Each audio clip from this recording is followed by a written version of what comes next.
ఈ సమావేశానికి హాజరై వేదికను అలంకరించిన పెద్దలందరికీ మరియు వేదిక మీద ఉన్నటువంటి మేధావులందరికీ అదేవిధంగా విద్యార్థులకి అందరికీ శుభాభివందనాలు, సాయంకాల నమస్సుమార్గులు.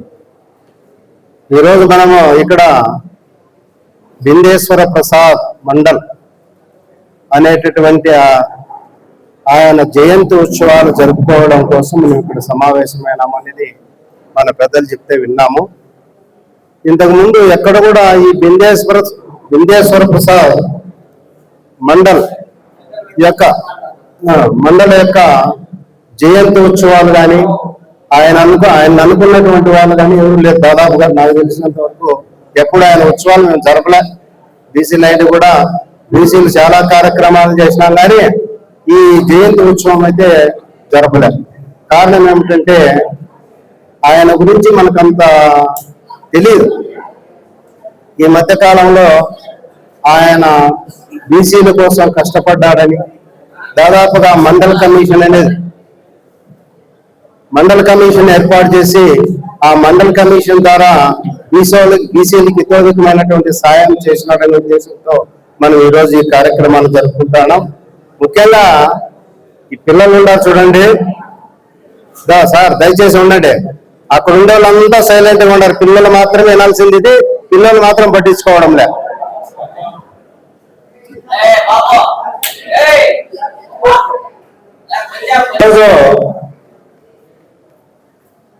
మండల కమిషన్ సిఫారసు ద్వారా ఇచ్చినటువంటి కోటాలో ఉద్యోగం సాధించినటువంటి వ్యక్తులు వీళ్ళంతా కూడా, ఇక్కడ ఉన్నటువంటి వాళ్ళంతా కూడా ఉద్యోగాన్ని సాధించి అగ్రకులాల వారితో సమానంగా తమ పిల్లల చదువుల కోసం కానీ వాళ్ళ స్థాయిని పెంచుకున్నారు.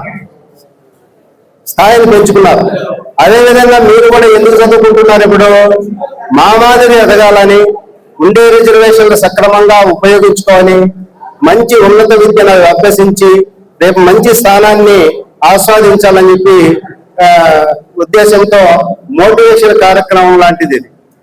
దాని వెనుక బిందేశ్వర ప్రసాద్ మండల కమిషన్ పేరే కానీ ఉన్నటువంటి కాన్సెప్ట్ ఏమంటే మీరందరూ కూడా దీంతో చైతన్యపడి మనకు ఉండేటటువంటి అవకాశాలను సద్వినియోగం చేసుకుని ముందుకు సాగి మంచి విద్యావంతులై మంచి వ్యక్తులుగా తయారు కావాలని కోరుకునే కోసమే ఇక్కడ ఈ కార్యక్రమాన్ని ఏర్పాటు చేసినాం.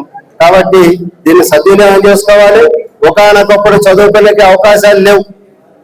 మేము చదువుకునేటప్పుడు కనీసం ప్రాంతం అంతా కానీ 2-3 స్కూళ్ళే ఉండేటివి.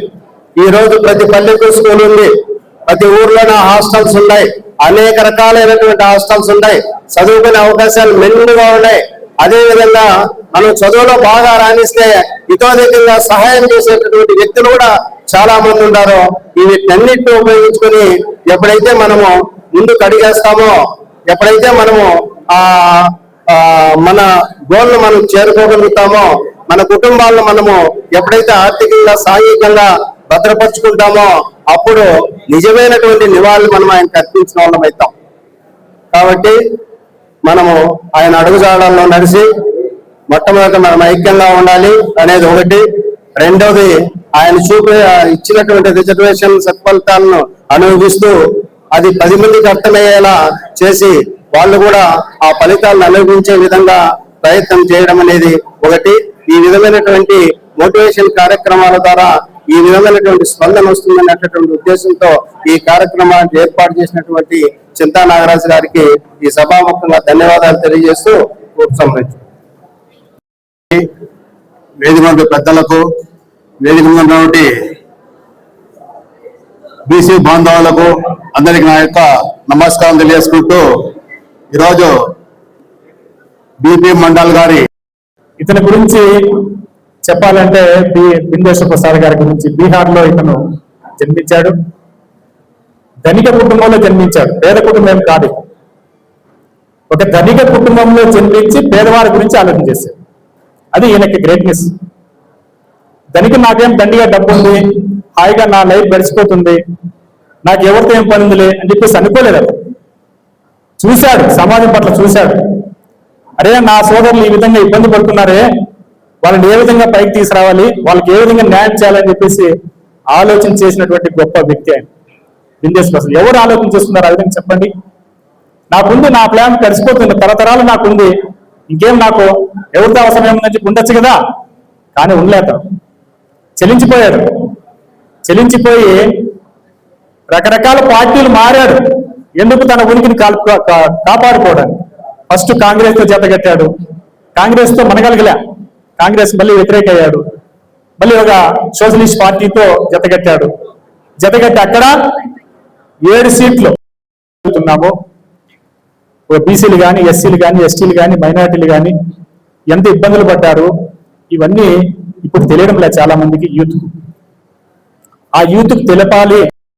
బిందేశ్వర ప్రసాద్ గారి జయంతిని ఉద్దేశించి ఈరోజు ఇక్కడ సమావేశం ఏర్పాటు చేసినటువంటి బీసీ నాయకుడైనటువంటి మన బీసీ బంధువు, బీసీ ఉద్యోగుల సంఘం రాష్ట్ర ప్రధాన కార్యదర్శి చింతా నాగరాజు గారికి, వేదిక మీద ఉన్నటువంటి అందరూ పెద్దవారందరూ కూడా ఉన్నారు, నాకంటే పెద్దలు, నారాయణ సార్ గారు, భాస్కర్ సార్ గారు, రమణ సార్ గారు, వీళ్ళందరికీ, వేదిక మీద అందరికీ కూడా నా హృదయపూర్వక నమస్కారాలు. అదేవిధంగా వేదిక ముందు మాకంటే కూడా పెద్దవారు ఉన్నారు, మాకు దిశానిర్దేశం చేసినటువంటి వ్యక్తులు కూడా ఉన్నారు. వాళ్ళకు కూడా ఈ శుభ సాయంత్రంగా హృదయపూర్వక ధన్యవాదాలు తెలుపుకుంటూ, చాలా కాలం తర్వాత బీపీ మండల్ అనే ఒక వ్యక్తి ఉన్నాడు మన వెనుక. మనం ఈ పొజిషన్ లో ఉన్నాము, కొంత ఉద్యోగం చేస్తున్నాము, కొంతవరకు మన ఫ్యామిలీని గెటింగ్ చేసుకుంటున్నాము, ఎక్కడా ఇబ్బంది లేకుండా సమాజంలో వెళ్ళగలుగుతున్నాము అంటే దానికి కారణము మన పూర్వీకులు చేసినటువంటి కృషి. దీన్ని ఇప్పుడున్న సమాజంలో బిజీ పడిపోయి ఎవరికి ఎవరో కూడా తెలియకుండా అయిపోతుంది. సమాజం ఎట్లా నిర్మించబడింది, మనకు ఎవరు